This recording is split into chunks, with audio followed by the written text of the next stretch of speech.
بسم اللہ الرحمن الرحیم۔ السلام علیکم۔ جیے بھٹو۔ آج مجھے بہت خوشی ہو رہا ہے کہ میں شہید محترمہ بینظیر بھٹو کی سالگرہ اپنے کراچی کے عوام کے ساتھ منا رہا ہوں۔ جیسے آپ سب کو معلوم ہے کہ شہید محترمہ بینظیر بھٹو اسی شہر کراچی میں پیدا ہوئی تھی، اور جو شہید محترمہ بینظیر بھٹو کی اور اس شہر کے عوام کے ساتھ تعلق تھی وہ تاریخ میں لکھا ہوا ہے، اور جو لیاری کے عوام ہیں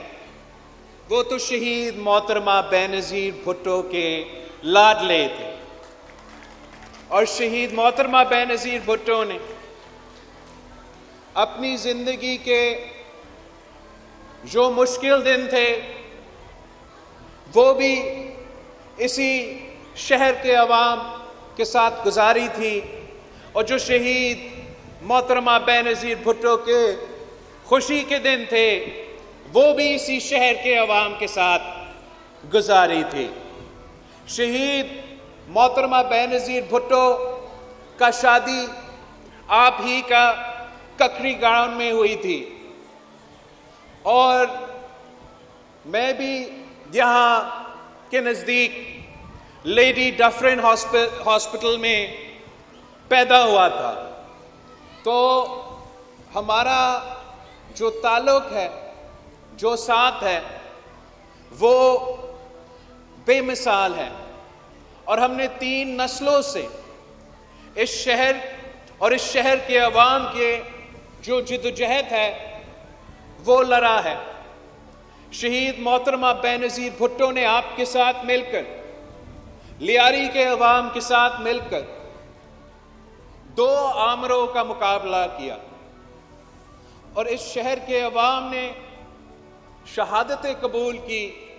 مگر شہید محترمہ بینظیر بھٹو کو کبھی اکیلا نہیں چھوڑی۔ اور جب سے میں سیاست میں آیا ہوں تو تب سے میں بھی کراچی کے عوام کے ساتھ مل کے جدوجہد کرتا آ رہا ہوں کہ وہ شہر جس میں شہید محترمہ بینظیر بھٹو پیدا ہوئی، وہ شہر جس میں خود پیدا ہوا، اس کا ترقی کے لیے میں یہاں کے عوام کے ساتھ مل کے جدوجہد کرنا چاہ رہا ہوں، اور آپ کی مدد اور آپ کی ساتھ کی وجہ سے ہم نے ایک بار پھر صوبہ سندھ میں حکومت بنائے ہیں، اور جبکہ آپ نے تیسری بار پاکستان پیپلز پارٹی پہ مسلسل اعتماد کرتے ہوئے ہمیں منتخب کروایا ہے، وہیں ہم نے اب محنت کر کے اپنے آپ کے امیدوں کے مطابق کام کرنا ہے۔ جو کراچی کے عوام کی مسائل ہے ان کی طرف توجہ دینے کا زور دیا ہے، اور میں وزیر اعلیٰ سندھ اور ان کی ٹیم کا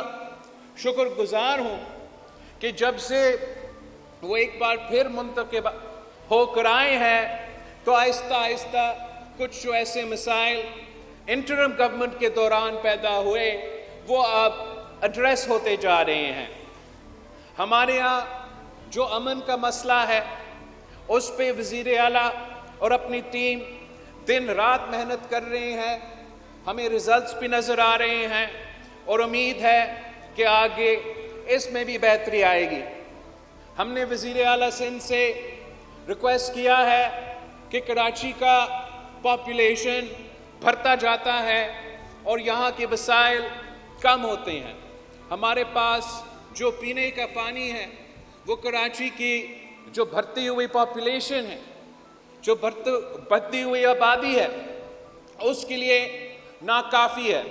تو وزیر اعلیٰ سندھ نے مجھے یقین دہانی دلائی ہے کہ اپنی بجٹ میں جو ہب ڈیم سے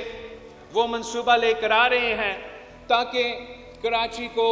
مزید پانی ملے اور ہم اپنے عوام کا یہ بنیادی مسئلہ میں کوئی بہتری لے آ سکے۔ اس کے ساتھ ساتھ جو ملک بھر میں ہمارا لوڈ شیڈنگ کا مسئلہ ہے، خاص طور پہ پورے صوبہ سندھ میں، صوبہ بلوچستان میں، جنوبی پنجاب میں اور پختونخوا میں 18 گھنٹے 16 گھنٹے کے لوڈ شیڈنگ ہوتا ہے، اور جب عوام کو بل ملتا ہے تو وہ بل بھی وہ ادا نہیں کر سکتے۔ پاکستان کے عوام کا اعتماد وفاق کے ان اداروں پہ جو بجلی پہنچاتے ہیں ان پہ اٹھ رہے ہیں، تو ہم نے سوچا کہ ہم اپنا بھی ایک ایسا منصوبہ لے کر آئیں جس میں ہم خاص طور پہ غریب عوام کو اس مسئلہ میں مدد دے سکیں۔ تو وزیر اعلیٰ سندھ نے ہمارا منشور کے مطابق اس بجٹ میں ایک نیا منصوبہ شروع کرے گا، جہاں سے انشاءاللہ تعالی ہم غریب عوام کو مفت سولر کا فیسلٹی دیں گے تاکہ ان کو لوڈ شیڈنگ سے کوئی ریلیف مل سکے، اور جو وہ لوگ افورڈ کر سکتے ہیں ان کے لیے بھی انشاءاللہ تعالی ہم سبسڈائز ریٹ پہ سولر پینلز پرووائڈ کریں گے تاکہ ان کا بھی جو لوڈ شیڈنگ کا مسئلہ ہے اس میں کوئی بہتری آئے۔ ہمارا پہلا بجٹ میں اس منصوبہ کو ہم آہستہ آہستہ شروع کریں گے، اور انشاءاللہ تعالی 5 سال بعد ہم صوبہ بھر میں اس منصوبہ کو پھیلائیں گے، اور یہاں کے عوام کو جن سے ہم نے الیکشن میں وعدہ کیا اس وعدہ پہ عمل درآمد کرنے کی کوشش کریں گے۔ اس کے ساتھ ساتھ جیسے آپ سب کو معلوم ہے، پاکستان کے عوام کا سب سے بڑا مسئلہ، پاکستان کے نوجوانوں کے سب سے بڑا مسئلہ روزگار کا مسئلہ ہے، اور انشاءاللہ تعالی آپ کا سندھ حکومت دن رات محنت کرے گی کہ ہم ایسے منصوبے لے کر آئیں جس سے اس صوبے کے عوام اور اس صوبے کے نوجوانوں کو روزگار کے مواقع ملیں اور وہ اپنا ترقی کا بندوبست کر سکے۔ شہید محترمہ بے نظیر بھٹو کے بارے میں مشہور تھی کہ شہید بی بی آئے گی تو روزگار لائے گی، اور جبکہ شہید محترمہ بے نظیر بھٹو کی حکومت اس صوبے میں موجود ہے، ہمیں انشاءاللہ تعالی لیاری کے عوام کے لیے، کراچی کے عوام کے لیے، پورے صوبے کے عوام کے لیے محنت کریں گے کہ ہم ایسے منصوبے لے کر آئے جس سے آپ کو روزگار کے مواقع ملیں۔ ہم محنت کریں گے جو تمام حکومت کے جو روزگار کے موقع موجود ہے، مگر کسی نہ کسی عدالت کا سٹے آرڈر کی وجہ سے ہم اپنے نوجوانوں کو وہ روزگار نہیں دلوا سکتے ہیں۔ ہم نے اپنا وزیر قانون کو کہا ہے کہ عدالت سے رجوع کرے، جج صاحبان سے بات کریں کہ ہم نے اپنے عوام کو روزگار دلوانا ہے۔ آپ کے جو برادر ججز ہیں انہوں نے ایسے فیصلے سنائے ہیں جس کی وجہ سے اس صوبے کے عوام، اس صوبے کے غریب عوام کو روزگار سے محروم رکھا جا رہا ہے، تو بڑا مہربانی کرے اپنا سٹے آرڈر ختم کریں تاکہ میں لیاری کے عوام کو، کراچی کے عوام کو، سندھ کے عوام کو ان کا حق دلوا سکتا ہوں۔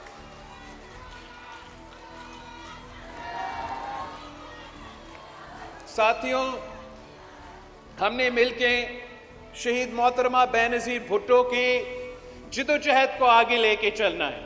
اور انشاءاللہ تعالی میں اور آپ مل کے اس جدوجہد کو آگے لے کے چلیں گے۔ جو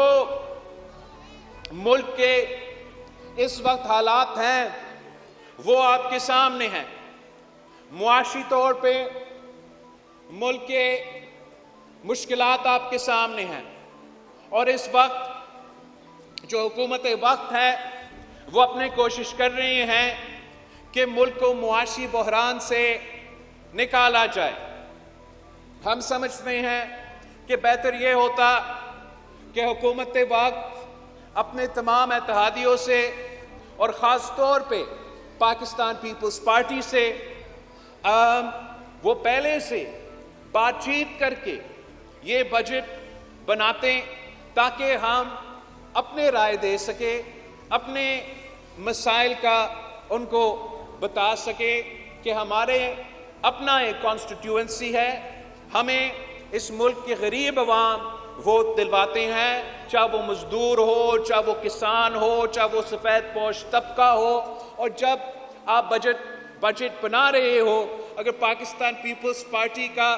رائے موجود ہوتا تو پھر میرا خیال میں ہم بہتر انداز سے آگے بڑھ سکتے ہیں۔ مگر اس مشکل وقت میں ہم نے سب مل کے ملک کو سنبھالنا ہے،